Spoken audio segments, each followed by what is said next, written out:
News కు స్వాగతం. ముందుగా హెడ్లైన్స్. ఆపరేషన్ సింధూర్ పై పార్లమెంట్ లో చర్చకు తేదీ ఖరారు. సంక్షోభాలను అవకాశాలుగా మలుచుకుంటేనే అభివృద్ధి, సీఎం చంద్రబాబు.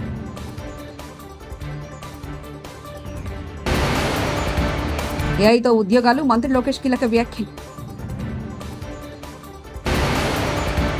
ములుగులో భారీ వర్షాలకు పరవళ్లు తొక్కి కనువిందు చేస్తున్న బొగత జలపాతం. పహల్గాం ఉగ్రదాడి అనంతరం భారత్ చేపట్టిన ఆపరేషన్ సింధూర్పై ఈ నెల 29న పార్లమెంట్లో ప్రత్యేక చర్చ జరగనుంది. 16 గంటల సేపు చర్చ జరిపేందుకు parliament business advisory committee BAC సమావేశం నిర్ణయం తీసుకున్నట్లు సమావేశం. సంక్షోభాలను అవకాశాలుగా మలుచుకుంటేనే అభివృద్ధి సాధ్యమని ఆంధ్రప్రదేశ్ ముఖ్యమంత్రి నారా చంద్రబాబు నాయుడు ఉద్ఘాటించారు. ఆర్థిక సంస్కరణలు 1995లో టెక్నాలజీ రెవల్యూషన్లో పరిస్థితి మారిందని తెలిపారు. ఏడాది నుంచి స్వర్గాన్ని సృష్టించిన దేశం దుబాయ్ అని కొనియాడారు. సరికొత్త ఆలోచనతోనే కొత్త ఆవిష్కరణలు సాధ్యమని నొక్కి చెప్పారు. వికసిత్ భారత్ లో 2047 నాటికి 3వ అతిపెద్ద ఆర్థిక వ్యవస్థగా భారత్ ఎదుగుతుందని వ్యాఖ్యానించారు.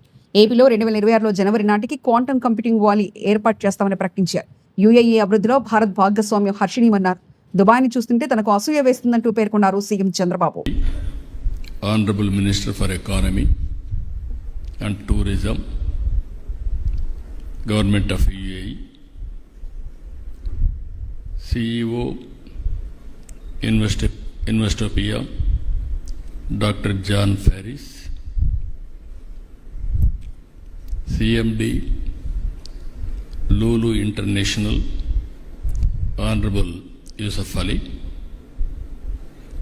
MD CEO Tata Chemicals, and also CAI Sri Mukundan Garu,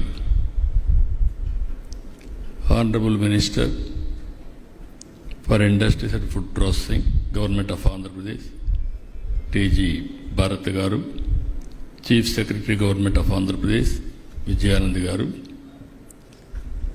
distinguished friends from UAE and also from Andhra Pradesh and media.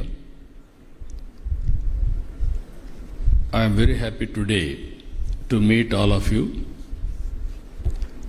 Just now, His Excellency has told very clearly, I met him January in Davos. In that meeting, I request him to come to Andhra Pradesh.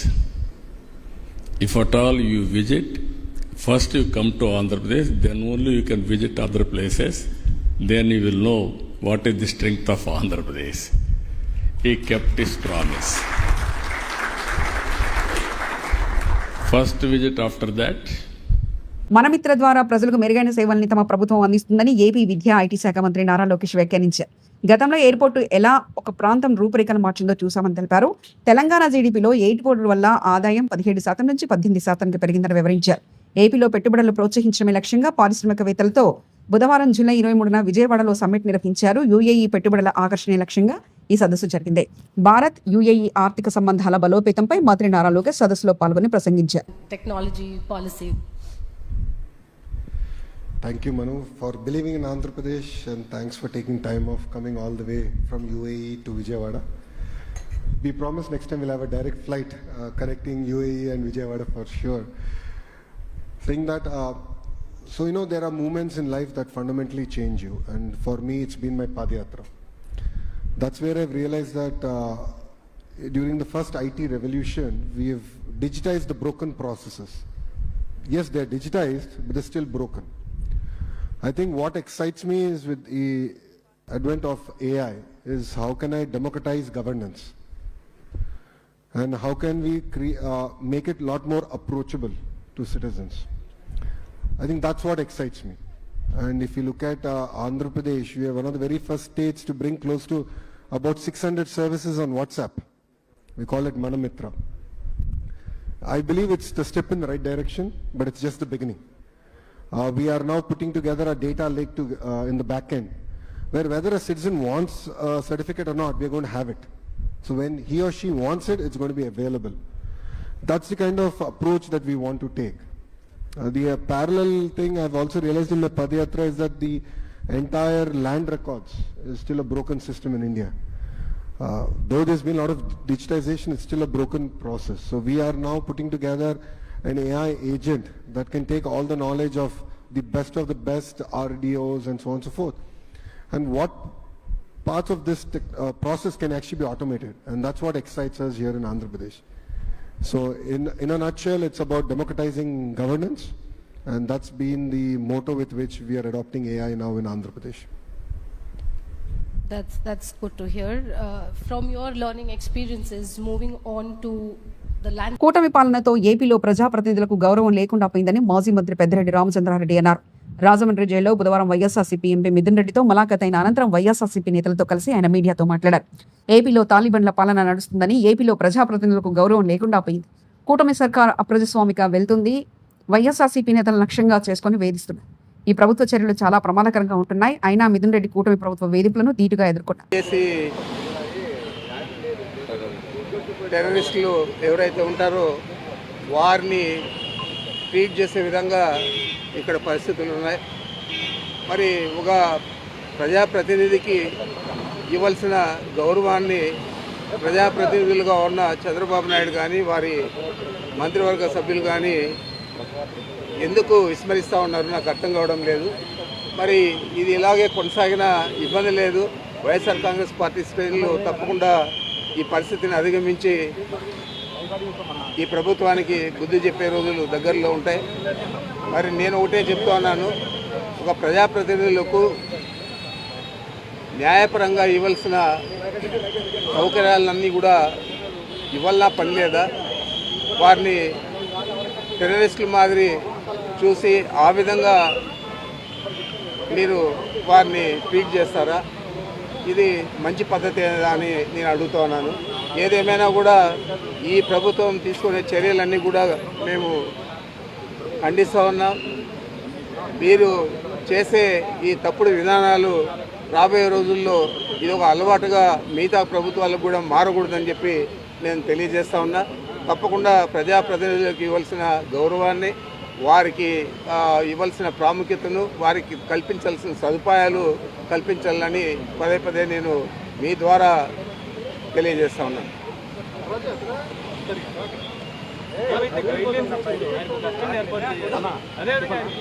ఎన్నికలకు ముందు ఆడబిడ్డ నిధి అంటూ మహిళలు కాసుపెట్టి నేడు ఆ పథకానికి మంగళం పాడేందుకు చంద్రబాబు నేతృత్వం కూటమి సర్కార్ సిద్ధమైందని విజయవాడ మేయర్ రాయన భాగ్యలక్ష్మి మండిపడ్డారు.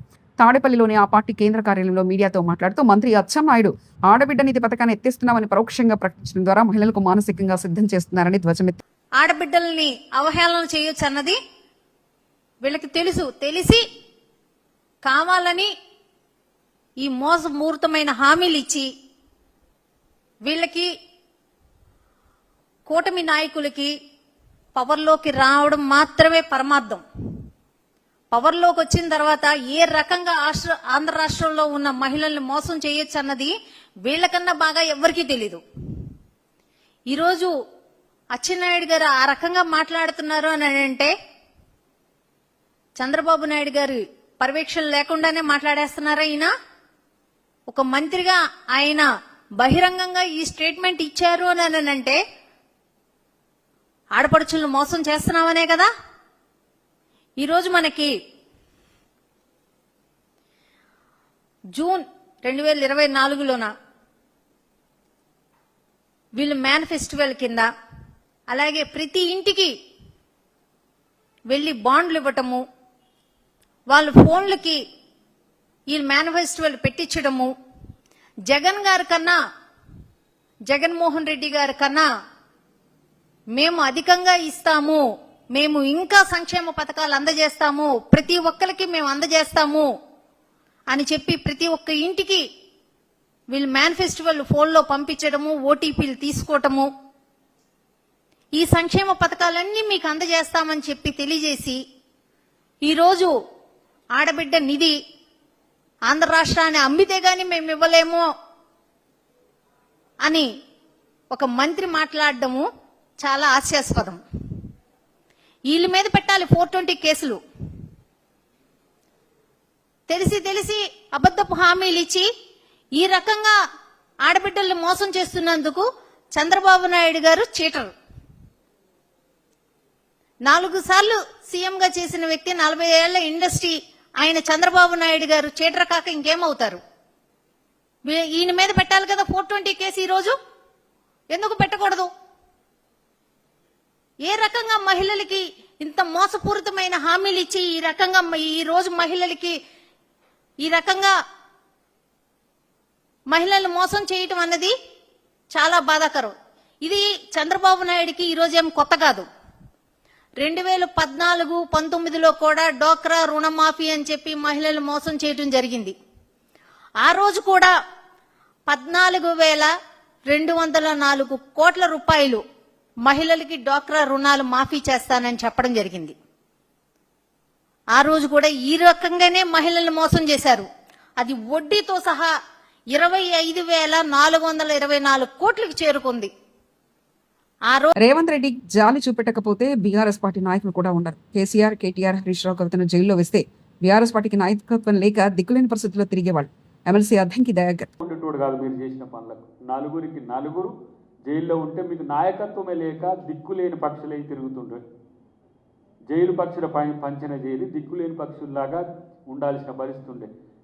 పోలీస్ శాఖ నిర్వీర్యమైపోతున్నది. పోలీస్ శాఖ నిర్వీర్యం కాదు, మీ మీద జాలి. నిజంగా చెప్తున్నా, మీకు నాయకుడే లేని స్థితి ఉంటుండే రేవంత్ రెడ్డి గారు తలుచుకుంటే.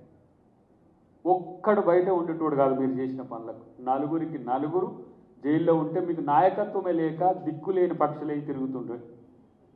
జైలు పక్షుల పంచిన జైలు దిక్కులేని పక్షుల్లాగా ఉండాల్సిన పరిస్థితి ఉండే. కాకినాడ జిల్లా ఉప్పాడ తీరంలో అలల ఉధృతి పెరిగింది. బుధవారం ఉదయం యూ కొత్తపల్లి మండలం మాయపట్నం వద్ద సముద్రం విచ్చుకపడింది. భారీ కెరటాలతో మాయపట్నం గ్రామం జలమయమైంది. దాదాపు 70 ఇళ్లలోకి సముద్రపు నీరు చేరడంతో స్థానికులు బయటకు రాలేకపోతున్నారు. ఇప్పటికే గ్రామంలో 20 గృహాలు నీలకున్నాయి. అధికారులు గ్రామానికి చేరుకుని సముద్రపు నీటిని వెనక్కి మళ్లించేందుకు ప్రయత్నిస్తున్నారు. జియో ట్యూబ్ రక్షణ గోడలు ధ్వంసం కావడంతో తరచూ గ్రామంలోకి వర్షపు నీరు చేరుతుంది. రాకాశీలను వేగంగా తీసుకొచ్చి గ్రామాలపై పడడంతో తీర ప్రాంతాల గ్రామాలు కోతకు గురవుతున్నాయి.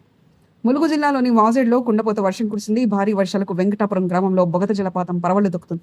బొగతకు వరద ప్రవాహం పెరగడంతో అధికారులు అప్రమత్తమయ్యారు. హెచ్చరిక బోర్డులను ఏర్పాటు చేశారు. జలపాత సందర్శనకు ఎవరిని అనుమతించట్లేదు.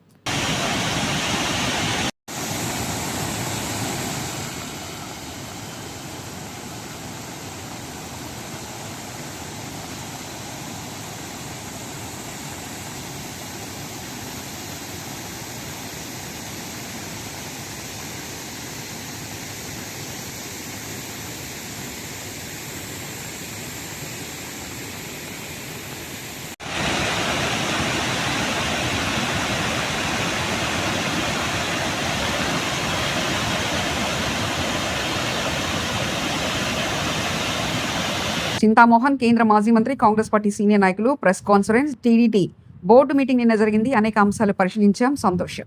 టీడీటీలో పనిచేసే ఒక సివిల్ సర్వెంట్ అధికారి అన్యమతం గురించి మాట్లాడడం చాలా బాధాకరం, రాజ్యాంగ విరుద్ధం. టీడీటీలో అంటరానితనం కనిపిస్తుంది. ఆలయంలో ఒక్క ఎస్సీ అధికారి లేడు, ఒక్క అంగడి ఎస్సీకి ఇవ్వలేదు. అన్యమతం గురించి మాట్లాడడం కరెక్ట్ కాదు. బళ్ళకు పోలేక బళ్ళు లేక తలుపులు మూసేయడం వల్ల ఆంధ్రప్రదేశ్ రాష్ట్రంలో 3 లక్షల మంది ఎస్సీ, ఎస్టీ, ఓబీసీ, మైనారిటీ విద్యార్థులు మరి వాళ్ళ జీవితాలను నాశనం అవుతున్నాయని నేను తెలియజేస్తున్నాను. చంద్రబాబు నాయుడు కళ్ళు తెరవయ్యా స్వామి. ఎందుకయ్యా నీకు పేదోళ్ల పైన ఇంత ద్వేషం ఎందుకు వస్తా ఉంది? ఆలోచించమని, పునరాలోచించమని ముఖ్యమంత్రి చంద్రబాబు నాయుడు గారికి మదనపల్లి నుంచి నేను తెలియజేస్తున్నాను. మంచిది కాదు. ప్రాథమిక పాఠశాల కాంగ్రెస్ పార్టీ తీసుకొచ్చింది. అందరికీ విద్య అనే నినాదంతో తీసుకొచ్చాం. ఈ రోజు అందరికీ విద్య ఏడుంది? కొంతమందికి విద్య నువ్వు వెళుతున్నావు. ఇది పొరపాటు చంద్రబాబు నాయుడు గారని నేను తెలియజేస్తున్నాను. మరి ఈ విధంగా మరి రాష్ట్ర పరిస్థితులు బాగా లేవు. ఆపరేషన్ సింధూర్పై పార్లమెంట్లో చర్చకు తేదీ ఖరారు. సంక్షోభాలను అవకాశాలుగా మలుచుకుంటేనే అభివృద్ధి. సీఎం చంద్రబాబు.